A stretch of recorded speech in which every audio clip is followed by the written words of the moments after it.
This show was not created by a medical professional. It was done by one man and his guests on the show talking about their struggles with mental illness. If you are having thoughts of suicide or in a state of distress, reaching out is the first step towards safety. Call the National Suicide Prevention Hotline at 1-800-273-8255 or text TALK to 741-741 to text with a trained crisis counselor from the crisis text line for free 24/7. If you know someone who may be at risk or struggling with depression or anxiety or any mental health issues, please follow everything in the description below to help those that are in need. Life can be so very rough. Sometimes I get sad. What do you do when you get sad? This is Something Gives with Josh Ronquist, a show from the mind of someone dealing with mental health issues, wanting to talk about life, mental health, and music with musicians, fans, and those in the business. I want to feel good about myself, and I don't know how. How do you not be sad? I'm here to spread the word, to talk about our struggles, and what we can do to get better. I'm responsible for my own happiness. I can't even be responsible for my own breakfast. While this show cannot cure any mental health issues, sometimes the mind just needs to not feel alone. There's a lesson here for all of us. So let's begin the show. Hey everybody, this is Josh Ronquist, and this is Something Gives. It's been quite a while since the last show, and I'm very thankful to be able to be back on a more positive note than you may have known from the show so far. Especially when it comes to the overall idea of the show is now back to its original form, as I finally have my first guest for the show. The number one person I wanted to have on the show as the first guest, Vikram Shankar. If you're not familiar with him, he's an amazing multi-instrumentalist, but mainly known for playing the piano and keyboards in such bands as Redemption and Lux Terminus, and one band in particular here, known as Our Destiny, whose debut album Awakening is available now. The reason I bring that up is because this album is very much about mental health. It is about that struggle to find happiness. There's some darkness in it, but there's also so much positivity that comes through it as well. And sometimes that is what we need. I know that's true for myself over the last couple months since I've done the last show.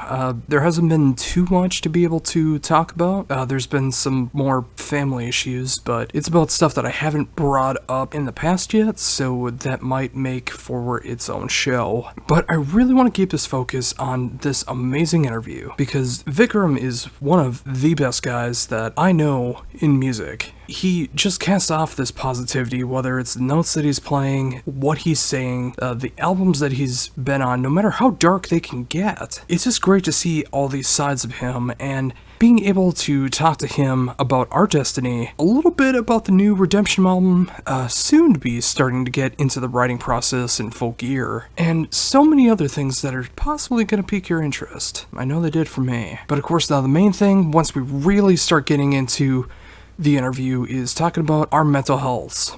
We both struggle at times, both being musicians, and it's just great to be able to hear another side of it, especially from someone as talented as Vikram. And hopefully you feel the same way as well. This is quite a bit long of an interview, and this might actually make for one of, if not the longest show of Something Gives so far, because otherwise it's just usually been me. But I really hope what you are about to hear is something you're going to enjoy. So here it is, my interview with Vikram Shankar.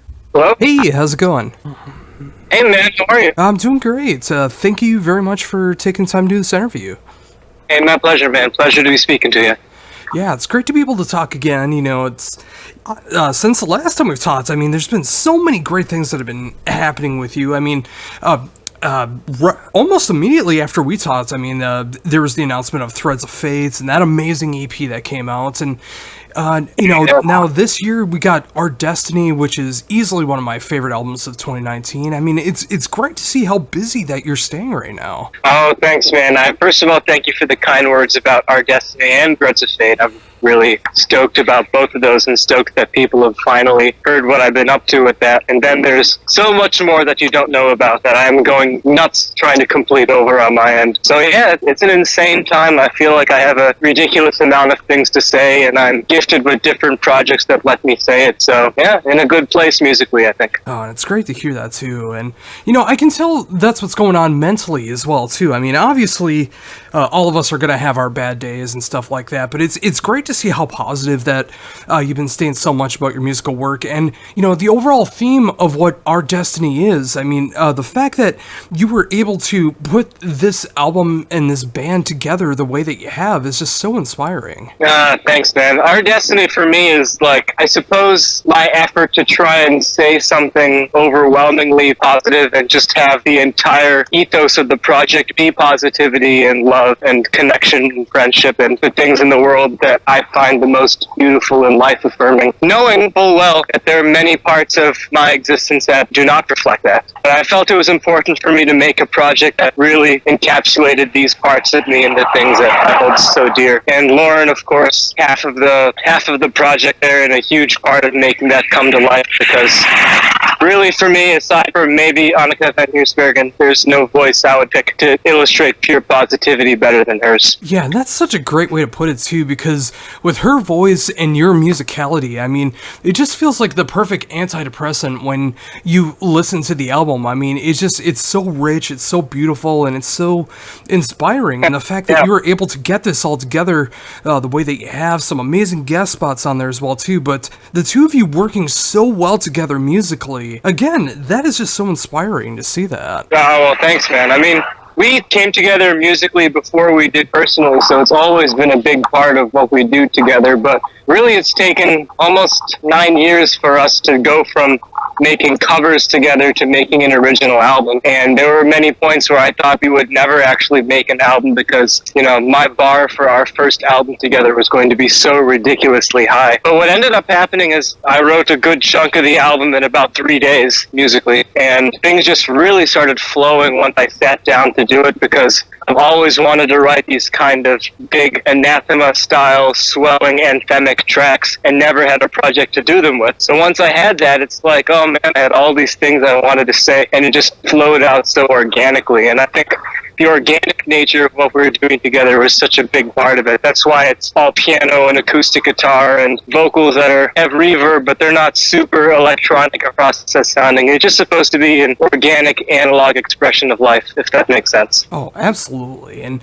again, it's so great to see that as well too. And just like hearing an album that's so awe-inspiring of life, like Our Destiny. I mean, for those that may just be familiar with what you've done with like Redemption, pretty much hearing the exact opposite of that, just like the darker side of life. It's great to see that yin and yang of life in your musical endeavors.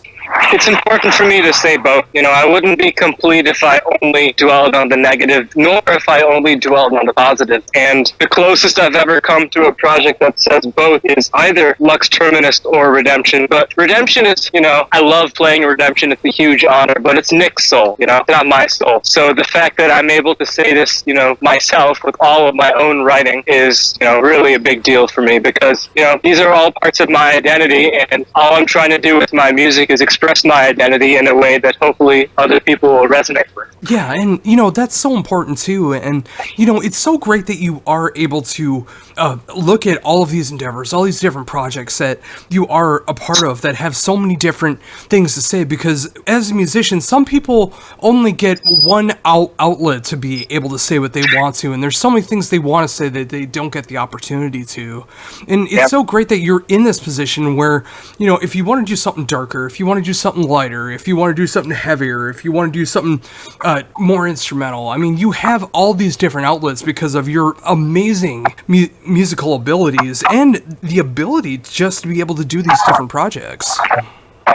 Well, thank you. And I've also kind of made it a stubborn endeavor of mine to do whatever I want to do. I mean, of the albums I'm working on right now, most of them are brand new projects that have not been unveiled yet, rather than doing follow-ups for things that I've already done. And that's just because, I don't know, maybe I get bored, I get restless. I just feel like there's so much I want to say, and every project has its constraints. So if you outgrow those constraints, it's time for something new. And that doesn't take anything away from Lux Terminus or, what I do with those guys, because we definitely have a bright future together, I know. But especially, it's a lot of the not metal realms that I'm trying to explore now, because I've spent so much of my life making metal or metal adjacent music. And being able to express something completely different is a lot of fun for me. And I think right now I have 4 records I'm working on that have nothing to do with metal, which is pretty cool.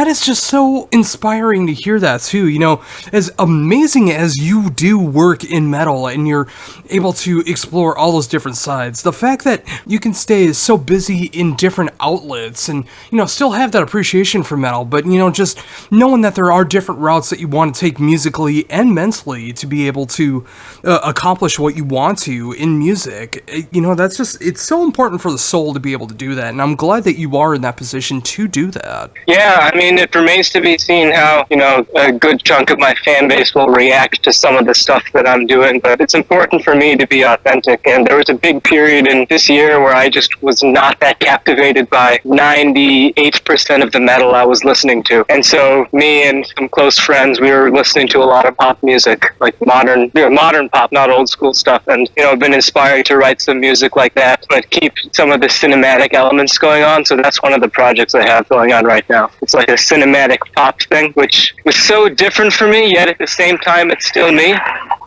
And that's kind of the theme of everything I've been doing right now. It's like, sometimes I didn't even realize that I had these parts of me, musically or emotionally. But, you know, expressing those parts is a great way to do self-discovery. I think any musician who feels like they're stuck in a rut should just throw themselves into the deep end in something completely alien to them and just see how it vibes. Because you could learn a lot about yourself that way. You know I did. Yeah, I mean, that's so important to do that as well, too. I mean, I know when I first started off playing drums, you know, I was just really getting into my metal phases of life, but I was also doing top 40 covers on the weekends. Like, I was doing country and radio rock and pop and stuff like that, and that really opened my doors to a lot of melodies and harmonies that I wouldn't hear in a lot of metal music. So I think it's always important for the body and soul to be able to explore other territories to see if they're right for you. Yeah, for sure. And there's so much you can learn in so many different ways from those styles of music. I think a lot of people underappreciate the amount of genius that goes into a really, really good pop track. And so I think 3 of the albums I'm working on now have some influence from pop in various degrees. And, you know, it's first of all, it's just fun. It's just fun to do that stuff. You know, sometimes when I'm making music, I just don't have a good time because I'm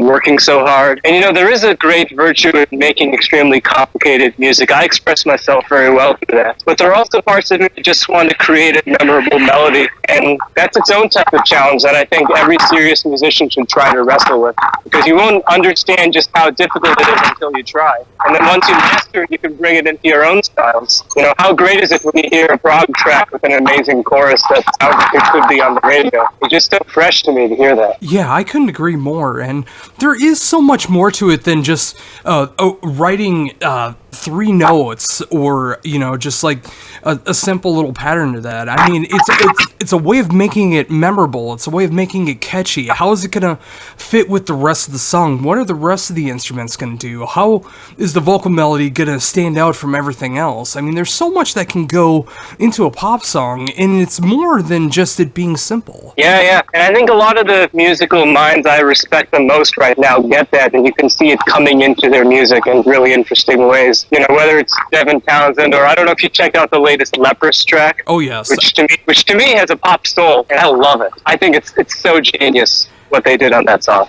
I have that whole album.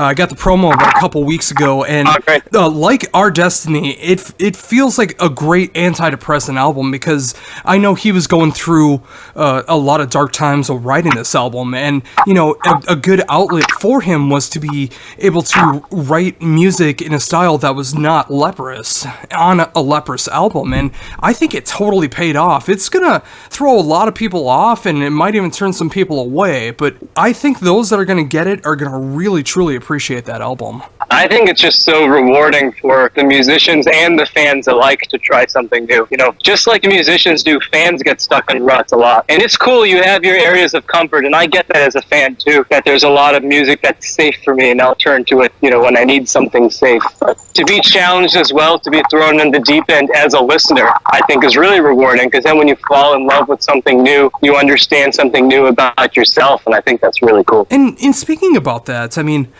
with what you were mentioning about 3/4 of the projects that you've been working on right now has a lot of pop sensibility to it. I mean, when you were really like diving deep into getting these projects together and writing out your parts for it, what did you learn most when you were putting those projects together? I think something that I read that I think is in common with all three of the projects is just, how much emotional depth can lie under a simple, catchy melody. How much a catchy melody can deliver emotion, sometimes in really, really profound ways that people don't give it credit for.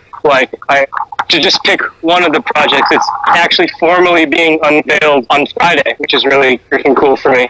But it's kind of being gradually unveiled on various social media pages throughout the course of the week. And I know there's some people who have been able to figure it out yet, and some who are completely clueless, and that's part of the fun of it. But that project, I'm not doing any of the vocal melodies. It's all being written by one of my personal heroes who does all the vocals on the album. And I know for him, writing something super profound and emotional and something catchy, they go hand in hand. And this is, emotionally speaking, probably my heaviest album. But it's still not good ones. We still care about writing good hooks. We still want it to reach a lot of people. And I think understanding that those two goals can go hand in hand is really valuable. And it opens a lot of doors as a musician, too. Yeah, and I couldn't agree more with that, too, sometimes the simplest albums can be the heaviest albums, depending on the lyrical content or how the songs are put together, or just the melodies themselves. They can just have a way that can just strike your heartstrings in a way that you just never thought was possible. And I'm so excited to see what's going to be happening with that on Friday, and of course all the other projects that'll be coming out at different times. I mean, again, just as a musician myself, and just so envious of the fact that you get to do so many different things, no matter how heavy, no matter how poppy, instrumental, available for radio play. I mean, whatever the case is, you're going out there and you're doing all the things that you do love, whether you jump into it knowing you're going to love it or exploring something new. And that is just so important. Yeah, it's been really great for me, too. And I'm trying to not lose track of, the things that people know from me, the things that they expect. So I know that Nick is starting to work on the next Redemption album, which I'm going to be co-writing, and I'm working on the new Lux Terminus. So these are a big part of what I do. And Threads of Fate, we have finished writing our first full-length album to follow up the EP. So, I'm busy in the metal world and the prog world. It's all good stuff, but there are just so many things in those projects that, so many constraints, things that I can't say. And I want to be able to say these things. I want to say whatever is on my mind. I think everyone should be able to do that. Personally, in your relationships, just say what's on your mind. That's so important. To be honest to yourself, to be honest with the people you're with. As a musician, to be honest with your fans. So it's just all about honesty for me, and I don't really think I have a choice. To kind of this is what I'm made to do. So I'm going to have at it, and what sticks, stick.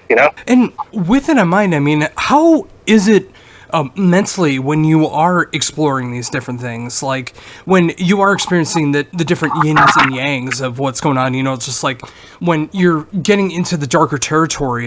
How is that mentally for you compared to doing something that's the polar opposite when you're focusing on more of the modern pop sound? Yeah, it varies. I think when I have my, the absolute darker times, if it gets too dark, I can't create anything. So I never really understand the glamour behind, when people glamorize mental health and it says they make them a better artist. It makes me a terrible artist. I envy people who can get super depressed and write brilliant things. I have to be feeling at least okay to create things. But then I can draw on the memories of the rough times I've had, and those can fuel what I write. But, as far as the positivity goes versus writing heavier things, it's kind of like sometimes I actually write the most positive music when I'm not feeling well, and it's kind of willing myself to feel better. So sometimes the positive music is an ideal that I'm striving to attain. And that's what Our Destiny was, really. A lot of Our Destiny I wrote when I really was in a tough place. But what it was showing me what could be and kind of willing it to actualization while working. I wanted to create for myself this goal to strive towards and almost make it so by making the music. And I can't say it's been completely successful. I'm not cured from the things I struggle with. In many ways, I am very far from cured. But for me, the fight is the most important thing. And making positive music is part of that fight for me. Yeah, and that is such an important thing to remember too. I mean, there's so many great things that can come from doing what you love, and when you are working on music, especially when it is something like Our Destiny, where, you know, it's like a striving to become better mentally and as a person, and, you know, just like a knowing that you could get there one day, but, you know, the struggles of the past, but with mental health, I mean, it's going to be different for everybody, but those things are always constantly going to come up, and they never fully go away, and it's about how you are able to deal with it when those times come, how you're able to look at the future. I mean, there's so many things that can go into it, but, you know, when you are able to, like, look back at the Our Destiny album, and, you know, there's so many great positive memories that can come from the final product of that, it makes the whole struggle so worth it. Yeah, absolutely. And there's so many specific memories that I connect to making the album, and, you know, many of them are not fantastically positive memories. Like when I wrote the song "The World Is Waiting," those lyrics are to myself, telling myself what my life could be if I just fought another day. And that was, you know, a rough day for me, but it turned into probably one of the most joyous pieces of music I've ever made. And we had Lauren and I's best friend Amanda sing the third vocals on that, and it became this marvelous hymn to the power of friendship and love. But it started from such a dark place, and I have both of those in mind when I listen back to the album. You know, I remember how difficult times were when I was first writing everything, and then I remember how beautiful everything became when we saw it to actualization. So for me, that's encoded in the music. I hear both of those things. I hear struggle and victory, which I think is important. And that's exactly why I put on the album as much as I do, especially during my darkest times. I have like that, I have the new Leprous, which is doing the same thing as well. And, you know, just like trying to, you know, hear that struggle, but ultimately the positivity of what life could be. And, you know, there's other times where I feel like I need to do the exact opposite, too, where I'll throw on Porcupine Tree or Triptychon or Woods of Ypres or something like that to really get the darkest emotions out there. But, again, that's what I feel is so great about music, is how you look at it and interpret the music, whether you wrote it yourself or you're listening to someone else's work, because there's so many different ways that you can take about it and the emotions that it brings out of you, especially when you're going through dark times and you're looking for music for inspiration. Yeah, that's absolutely true. And, you know, I connect with there's a lot of favorite music I have that I specifically connect to being in my darkest hours. And I know that it's, you know, a lot of times it's not the music that a lot of people in my position do. I mean, I actually listen to a lot of classical music when I don't feel well. There's an artist named Johan Johansson who passed away, I think, last year. He has one album called Orpheus, entirely instrumental except for one piece, and it's in Latin, so it might as well be instrumental to me. And just, I can listen, if I'm not feeling well, I can put this album on, I can listen to it for 12 hours in a row, and it feels like it was 10 minutes. And so a lot of people I know will connect their darkest moments to, you know, maybe it's middle era Anathema, or maybe it's Catatonia, or, you know, all fantastic artists. But I think it's really cool that everybody has their own personal connection to music, and everyone has their own artist that really helps them through things. You know, and I always told myself, my life goal is to one day be that artist for one person. It doesn't need to be more than one. I'll settle for one. You know, to just be able to help one person the way that my favorite music has helped me would be in the world. And I can at least say it right now in all sincerity, Our Destiny is that album for me this year, because there's been so many struggles that have been happening in my personal life, but ever since receiving that album from you and just being able to sit down and really being able to study it and like hearing the melodies, the harmonies, the lyrics, the overall tones and vibes of the album is just, it, you know, it can go through so many different emotions, but again, it ends with that positivity throughout the album, which is something when you deal with mental health issues is ultimately what you want to strive for, is the bad memories, the negativity of the world to be at least subsided, if not cured, which it might be something that's unfeasible, but it's that reach for the positivity. The strive to be able to become better and progress in life is so important, and that's absolutely what I get with Our Destiny. I really, really appreciate that, man, and I'm glad that that comes through, because I think maybe in my whole career that will be the album that represents that reach more than anything else I've done. I mean, the courage to be touched on it, but it's almost all instrumental, so there are only so many ways you can articulate that. but that Our Destiny album, I pretty much poured every ounce of, let's fight to be better, let's fight for a better us sort of thing. And I'm just really happy that, listeners like yourself are picking up on that, because that is really important to me, to be able to say these things and to be able to have people pick up on them, and then we can kind of have a conversation through the music on how we can reach a better world. Oh, absolutely.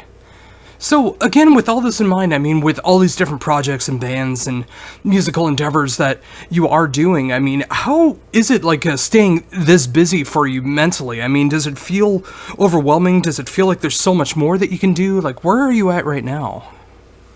I think my answer is different based on the day. And basically that's because a lot of what I'm doing, because of the ebbs and flows of the creative cycle, it's kind of like sometimes things are really crazy in a project's life cycle, and sometimes things are, you're just waiting for someone else to pick up the baton and move on. And because I've kind of been lucky in the respect that these cycles haven't all lined up for me, I can be at the point now where one album I'm waiting for someone to do X thing, another album I'm waiting for someone else to do Y thing, and it helps keep everything balanced and organized in my head.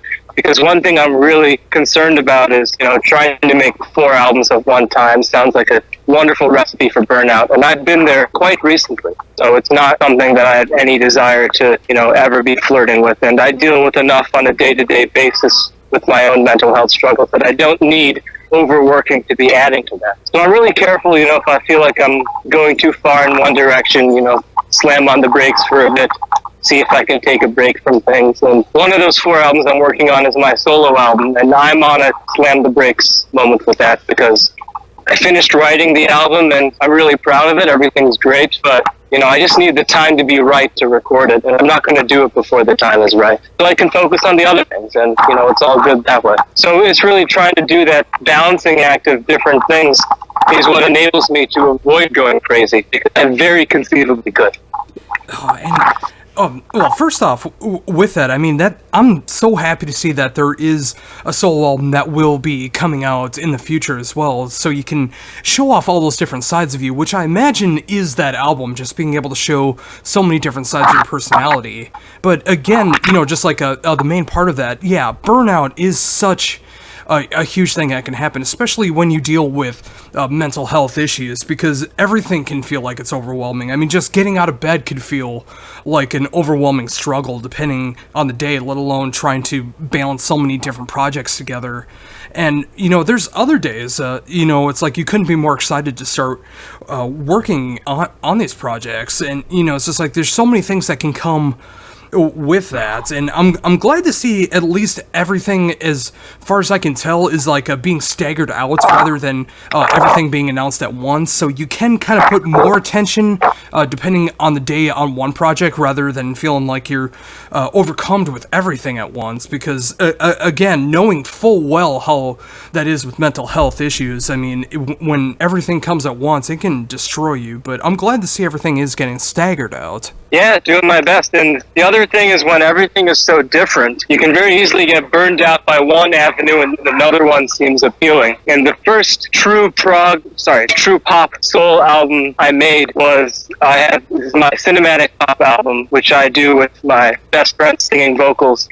And that came mainly out of a desire to just say something different, because I was getting tired of saying the same old thing. You try to say the same thing too much, it can very easily be fatiguing. So I was trying to say something fresh, and we were just trying to have fun together, and fun was something I was missing a lot in the music I was making. I was just so stressed by everything I was making that nothing felt fun to me anymore. So I was like, hey, you and I, we love Halsey and we love Nightwish, let's put them together and see what happens. Let's just have fun, and that's all that project was for me until now. Of course, it's gotten so damn good that of course we have to be serious about how we move forward, because there's a lot of potential for the music, like commercial potential. So, that's what happens when you make something really good. You got to care about those things. It's important. And it's important for her as her first album that I have to do her justice, and I want her first album experience to be a resounding success. So, of course, there's its own kind of stress, but every project has its own unique stress. And if you're lucky, they won't overlap too much and you can still stay sane while you're doing everything. And so far, with some of these projects still being in its infancy,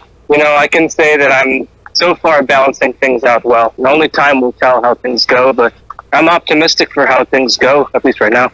And sometimes that's all you need, is just that being optimistic about what can happen for the future. I mean, when you're in your darkest moments and you don't see what's going to be coming in the future, even if it's like right in front of you, you still can't see it.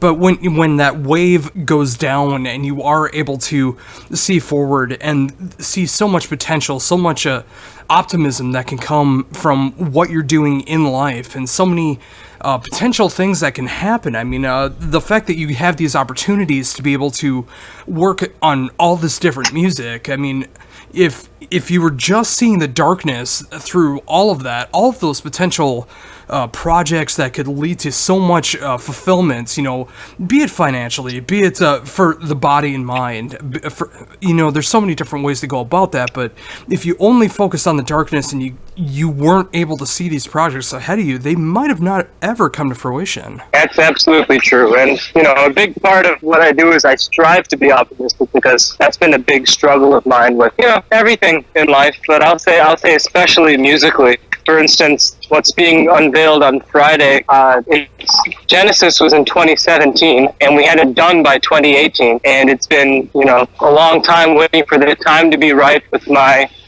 other half in that project to be available enough that he can devote himself to this. And sometimes I'd be very frustrated about the lack of progress, and is this ever going to happen? Maybe it's not going to happen. Maybe I'm doomed to failure. It's very easy for things to spiral once you start down that road. So I'm working on being as, optimistic and rational about things as I can be, which is an everyday struggle. And some days I'm fantastic at it. Some days I'm terrible at it. But I try, and that's what's important. You mentioned before that you do throw on some classical music to be able to help you through those dark times. But when things do become overwhelming to you and you are having those dark days, but you still have enough to be able to try to get better, what do you do in your life to be able to try to help get your mind off the negativity, off those mental health issues, and just try to live the day? Yeah, there are a lot of, basic, super basic steps I take to try and halt my brain in its tracks when I feel it slipping away. And the biggest thing for me is time outdoors. And I don't live in the most rural place in the world. I live in suburbia. But still,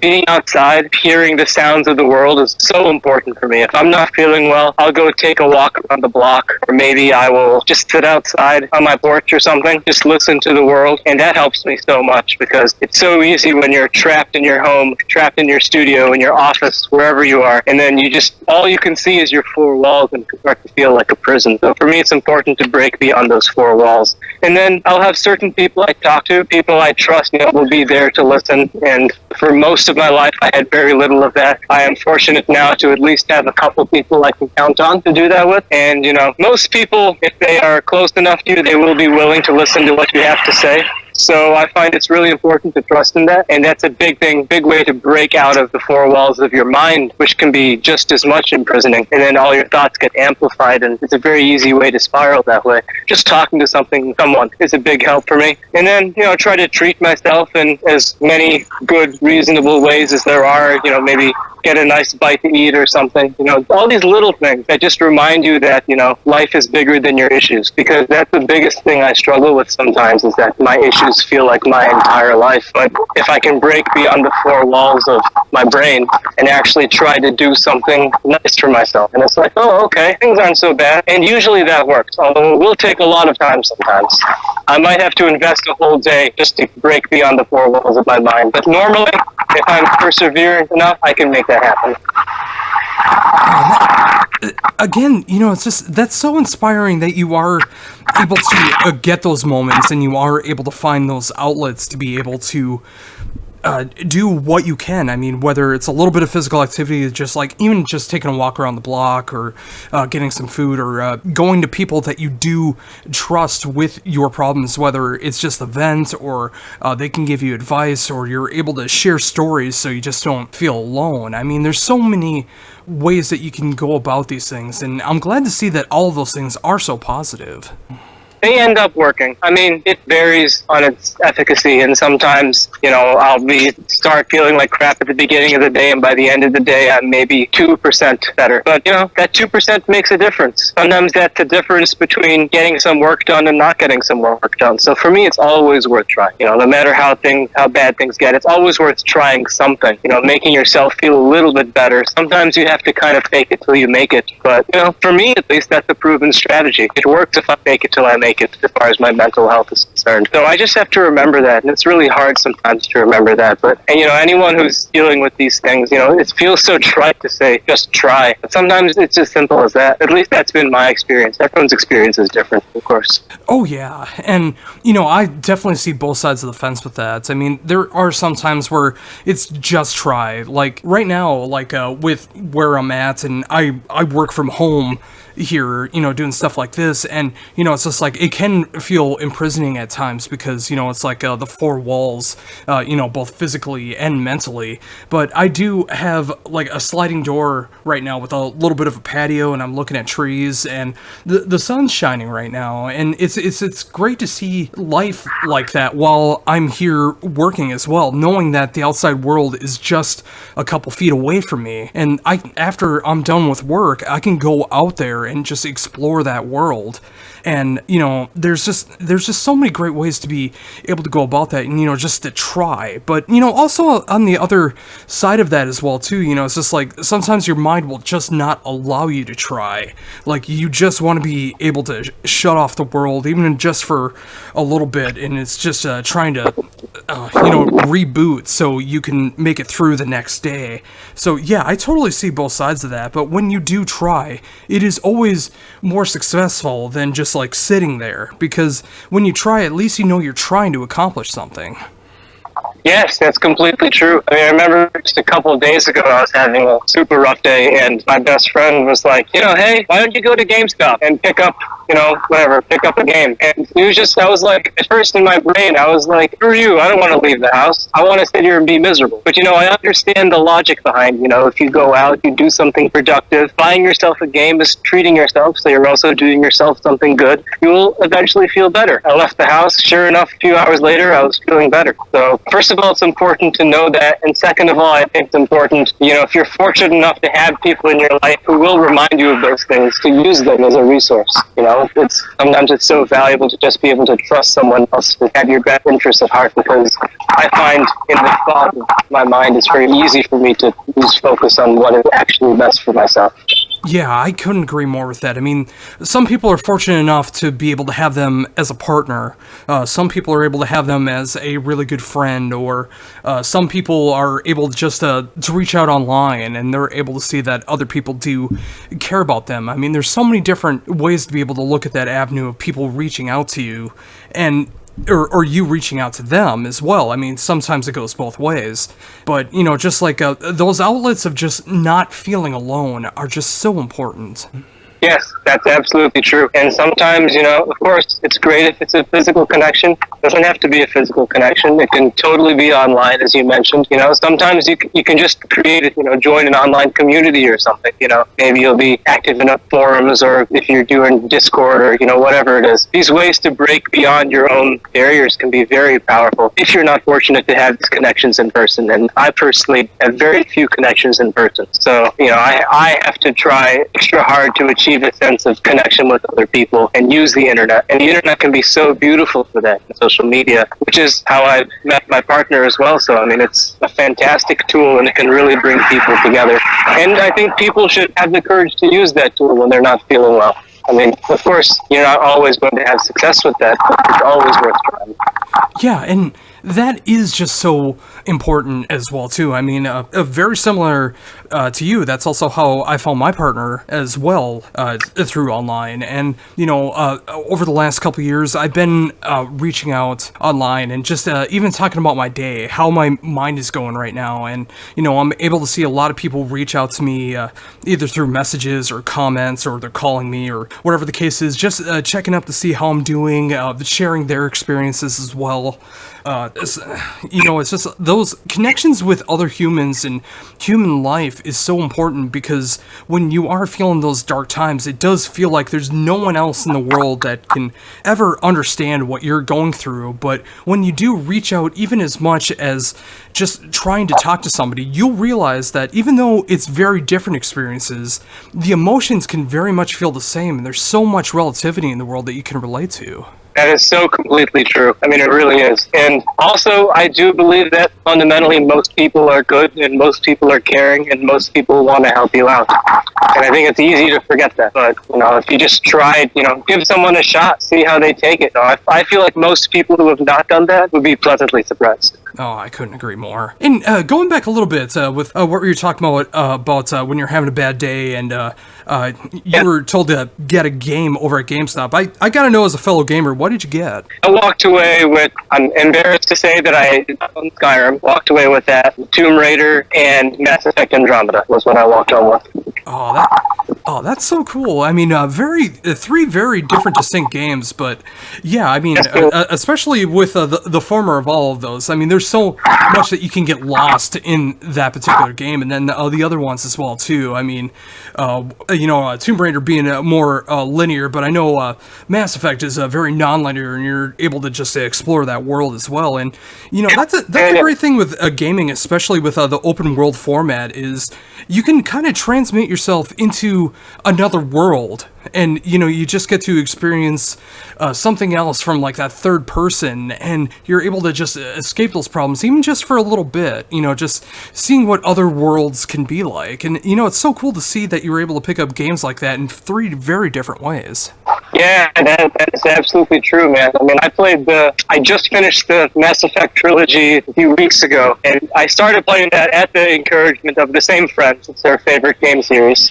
And, man, I was just like, what a beautifully designed universe that game is. And that's one of those games where I really feel like it's a universe so profound and detailed that you could imagine life in that universe. A lot of games or shows I watch or whatever, there's a decently designed universe, but it doesn't really feel like a universe you can live in. But if you find those things that just have the added levels of depth and attention to detail, it's awe-inspiring what they did on the Mass Effect trilogy series, especially in the second game. I was like, man, I don't want to finish this game. I just want to keep exploring the entire time. It was just such a beautiful experience to play that game. And that game has so many levels, different levels of interaction.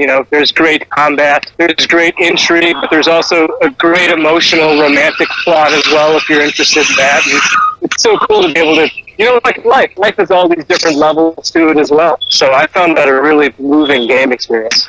Oh yeah, and that is so true when it comes to the gaming world and entertainment in general. I mean, there's so many different movies and TV shows that can have a very personal depth, and sometimes on the mental health struggles as well too. I mean, I've noticed that there are a lot of entertainment sources that are really showing off mental health struggles in a very realistic way. And in gaming, there's so much of that too, especially in the independent games. There are so many games that are like focusing on the mental health stuff to be able to help people get through, or at least understand what people are going through if they're not going through it, and they have people that they know that are going through those struggles. But sometimes you want to be able to do the exact opposite and just be able to explore the worlds like that. And yeah, the Mass Effect trilogy is a perfect example of that. I mean, whether you're looking for the relationships, whether you're looking at the grand story of what's going on, and all the dialogue choices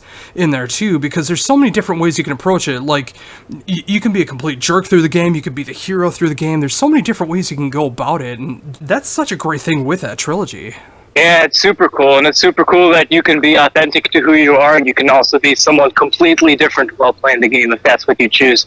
My first playthrough, I played it fairly straight. I was a fairly good guy throughout it all, but maybe next time, I'll be a complete asshole. It can be fun to be someone different, and I think it's really cool. It allows you to do that. Oh, totally. I mean, games like Mass Effect, like Skyrim, like Fallout, coming up with Cyberpunk 2077, when you're able to do those dialogue choices and really show off the kind of person that you can be in that character, whether it's a side of your own personality or or just something that you just want to see portrayed on screen, you're able to have that more personal connection to, because you are making those choices, but you're also seeing how different things can play out just by how you approach things. Yeah, and it's a great metaphor for, for life as well. How subtly, if you very subtly change your approach to things, very subtly change your choices, how different your life could turn out. And, sometimes I find that can inspire you to just view the world through a larger lens, which I think we could all use. Oh, I couldn't agree more with that. And, I think that's also true very much in the musical sense when it comes to gaming too, because so many of those games mentioned that you just picked up, like I mentioned, have such amazing original soundtracks and scores that play throughout. The average person nowadays doesn't always listen to orchestral or cinematic or symphonic music like it's done in game scores or the cutscenes that happen in those games. But when you listen to them, they are some of the most beautiful music that can be done in modern entertainment that a lot of people do enjoy, even if it is in the background. But when you listen to it, it can be a great escape as well. Oh yeah, man, some of the music in those things are just absolutely insane. I remember before I ever actually played Mass Effect, I played in a band that covered Mass Effect music. Not like the theme of the band, but we had a Mass Effect medley, and I remember being 16 years old and just being like, wow, this is some of the coolest music I've ever heard. And we recorded this medley with the world's most amateur 16-year-old, recording setup. And years later, like 110,000 people on YouTube are, I'll get a comment notification almost every day. Man, this is the greatest thing ever, It's super inspiring music, and I fell in love with it before I ever knew what a Mass Effect was. So, the music speaks for itself. Oh, yeah, and that's just so cool to see that too. I mean, and the fact that you're able to look back and the music so well to the Mass Effect trilogy in that medley, and then when you're able to go back and actually play the games for the first time, I mean, that had to be a pretty cool feeling when you're able to hear those parts of the songs in the game. Yeah, it was, and so quite emotional at times too, because a lot of the music that we were doing is some of the most emotionally pivotal moments in the score that we picked up on, like the Suicide Mission theme from the second game. And then I go actually and play the Suicide Mission. I'm like, wow, this is heavy shit, man. It's cool. It was trippy too. And we did a Skyrim medley as well. So I mean, some of the music that these games have is just on another level. Oh, completely true. And going off of what you just said a few seconds ago about with the Mass Effect trilogy, getting over 100,000 views online. I mean, of course, there's so many great videos that you're able to do when you're sitting down and playing, whether you're doing some improv stuff, whether you're doing some Evergrey covers. I mean, you do a lot of great videos, which I imagine has got to be a great rewarding feeling, being able to learn other people's songs or just being able to sit down and just play on the keys. I mean, what is that like for you to be able to upload as much music as you do online with your playing and then getting that response online? Well, it's changed through time, because there was a period of time when I did so many YouTube videos that I probably would have tried to call myself a YouTube artist. Just the sheer quantity of videos I uploaded in relation to doing quote-unquote real music. I mean, of course, it's all real, but putting out albums and stuff, which I did very little of until I finished college. But I did tons of videos. And, the cool thing that I hoped for but never actually foresaw was that these videos, have been a big part of my actual career and have positioned me in really cool ways. For instance, actually, 5 years ago today, I don't know if you saw this on Facebook, 5 years ago today, I did a super hastily recorded Evergrey improv of the song Missing You. And, I had just gotten the album in 2014, and I was super into it. I just went to the practice room after class, and I recorded this piano improv. I didn't even bother to learn all the melodies. I kind of just improv'd over some of them. I put it on YouTube. Tom England sees it, and, he comes to know of my work through that, and then he asks, that Nick consider me to join Redemption years later. So just the way that things connect is sometimes so strange, and it's because of all these YouTube and Facebook videos that a lot of my success has come. And I never could have foreseen that, but it's really cool how that's worked out. And I've been very fortunate that, I'm not viral. I don't get crazy amounts of views, But some of the people who do see my videos are some cool people. I mean, I've had a lot of connections with artists through the videos I do of their work, and some connections have led to, you know, really cool career things, and some have just been a cool, hey, he likes me sort of thing. But it's still cool, and it's still very gratifying to see that. Yeah, and that is just simply incredible. I mean, taking one of Evergrey's most heart-wrenching songs, especially in the newest part of their catalog, with Missing You, and then, you know, just like a couple years later, being able to say that you're in a band with the guy who wrote that song, who loved what you did so much with it, to be able to consider joining another endeavor that he is doing and that you get to be a part of. Yeah. I mean, yeah, just like you mentioned, you know, kind of just like online when you talk about your mental health, I mean, be it publicly when you're reaching out to people, whatever the case is, you never know who's going to be there for you. And, you know, when it comes to even into the professional career, when you put yourself out there, you never know who's going to be out there for you. And sometimes it could be one of the greatest emotional singers of our generation with Tom England. I know. I mean, it just, I always tell people that. It's like, there's so many people I know who, you know, maybe they have a really great gift, but they're nervous to share it. And I'm just like, man, just try it. Just see what happens. I never recorded Missing You in my practice room thinking that I would play Power USA with Redemption because of it. But, you know, you never know what's going to happen. And, you know, I've had so many fantastic musicians I look up to, whether it's Devin Townsend or Thomas Hollopinen or Danny Cavana. You know, I've had so many people tell me that I've done cool stuff, and I didn't go for any of it. You know, I never make videos with the intent of, you know, okay, occasionally I do, but I very rarely make a video with the intent of having the creator be like, man, great job. But you never know what's going to happen. It's always worth trying. Oh, I couldn't agree more. And somewhat musically adjacent with being able to do interviews like this, very much in the same line. Like, I never do these interviews thinking that I'm actually going to be able to keep a connection with the people that I'm talking to. You know, I just want to be able to be that guy, some random guy from Minnesota being able to help share music. But ever since I started, some of the best people that I've ever met in life, you know, be it through a screen or in real life or whatever the case is, I've done through these interviews, and I'm proud to be able to call them great friends. You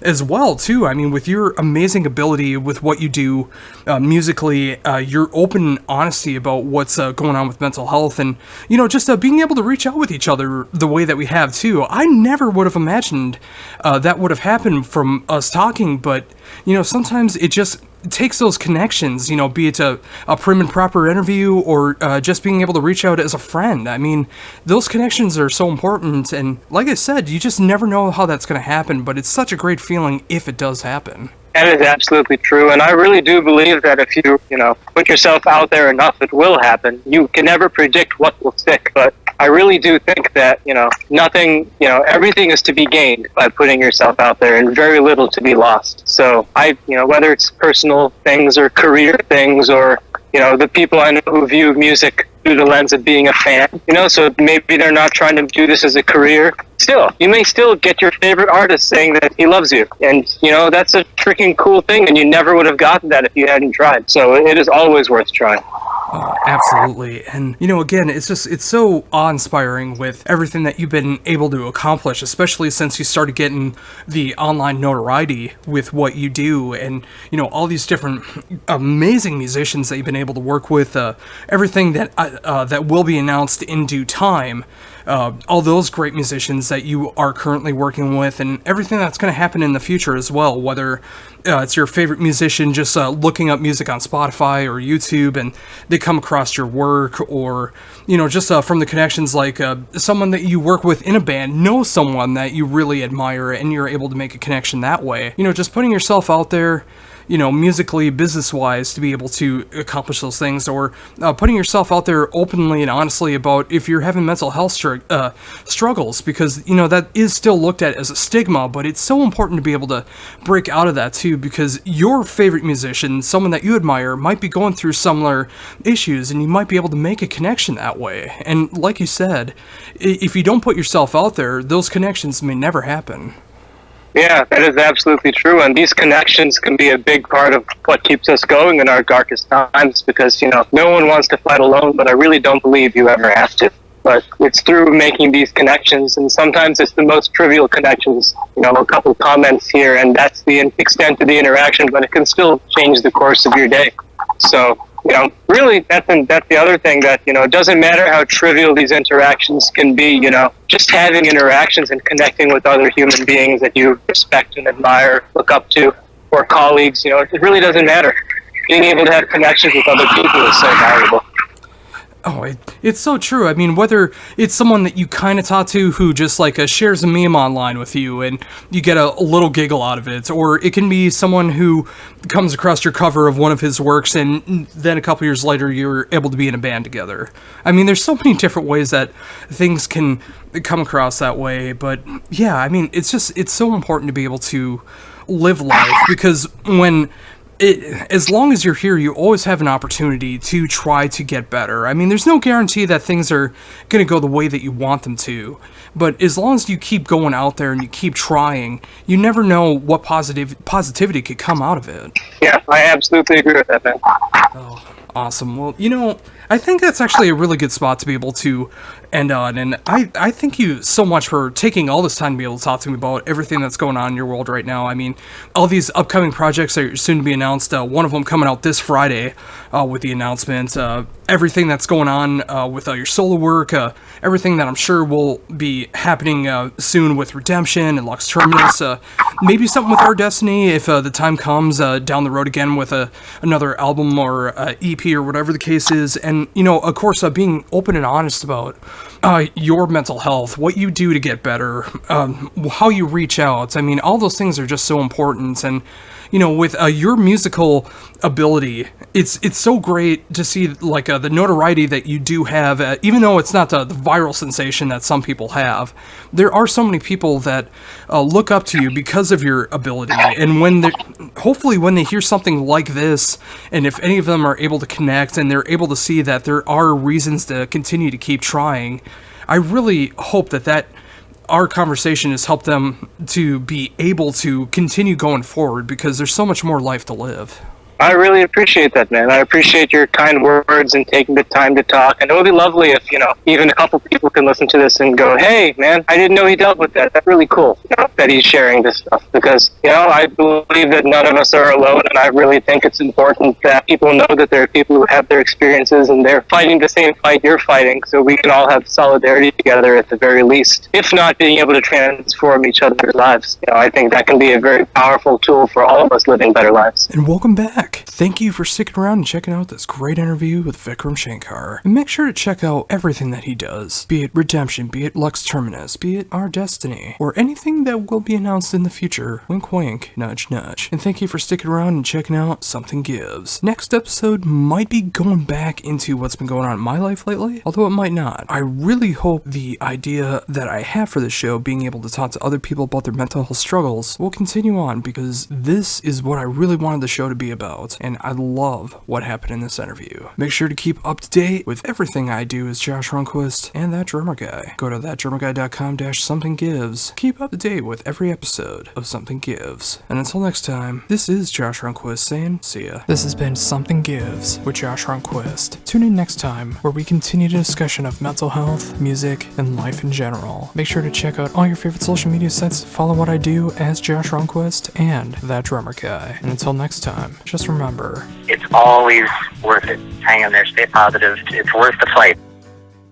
This show was not created by a medical professional. It was done by one man and his guests on the show talking about their struggles with mental illness. If you are having thoughts of suicide or in a state of distress, reaching out is the first step towards safety. Call the National Suicide Prevention Hotline at 1-800-273-8255 or text TALK to 741-741 to text with a trained crisis counselor from the crisis text line for free 24/7. If you know someone who may be at risk or struggling with depression or anxiety or any mental health issues, please follow everything in the description below to help those that are in need.